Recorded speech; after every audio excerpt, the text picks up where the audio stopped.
Personal Story segment tonight, President Obama and Islam. That is the subject of this evening's Talking Points memo.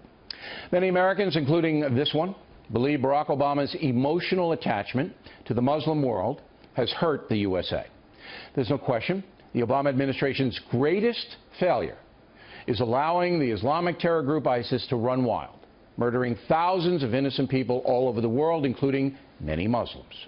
Mr. Obama has never acknowledged that mistake, nor does he define the ISIS threat accurately.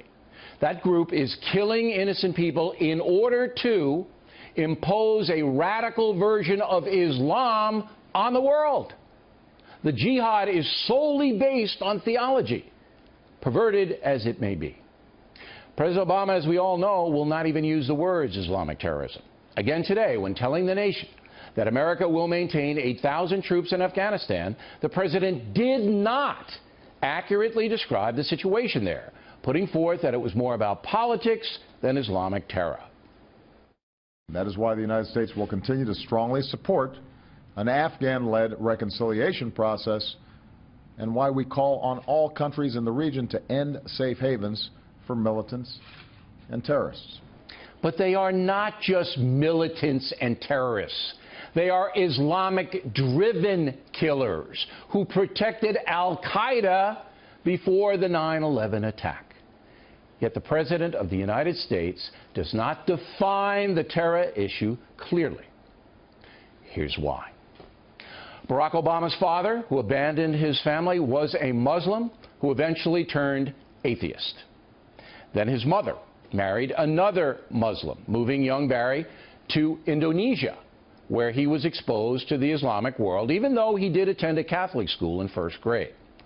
According to his half-sister, Barack Obama attended his half-brother's wedding in the early 1990s.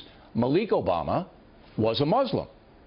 The Factor has obtained pictures, allegedly from that wedding, which we believe was held in Maryland. Details on the ceremony, the exact location, whether the reports that Barack Obama was the best man, are very difficult to verify at this point. What we can tell you with certainty is that Barack Obama has deep emotional ties to Islam. As a boy, I spent several years in Indonesia and heard the call of the azan at the break of dawn and at the fall of dusk. As a young man, I worked in Chicago communities where many found dignity and peace in their Muslim faith. Now, to some extent, I can identify with President Obama on the religion issue. As a Roman Catholic, I was appalled when the priest pedophilia scandal broke. There's absolutely no excuse for the Catholic Church covering up many horrendous crimes. However, like Barack Obama, I do make the distinction between the faith and the people who abuse it. The church is not the men who run it. The church is the abiding theology behind the doctrine of Jesus. And the country is the abiding philosophy behind the Constitution. And I think if everybody understood that, you could put it in perspective. But here's where I depart from the president.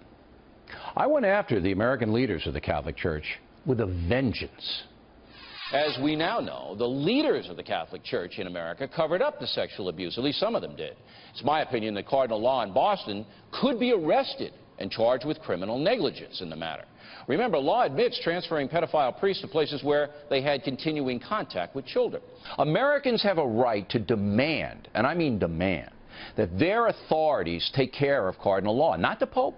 That American authorities take care of a man who aided and abetted the molestation of American children.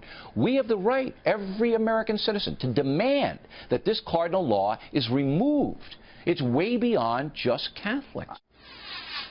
Law was eventually booted out of Boston, but then given a cushy job in Rome, another embarrassment for the Catholic Church. Barack Obama should do what I did, aggressively call out those who abuse the Muslim faith, who commit atrocities under a religious banner. He should make defeating the jihad a central issue and stop trying to diminish Islamic terrorism by avoiding the simple truth. Radical Islam is a direct threat to the entire world. Whether they live in Afghanistan, Iran, Iraq, Syria, or Africa, it is Islamic killers who are the central problem on the planet. President Obama should acknowledge that today and begin to correct his mistakes. And that's the memo.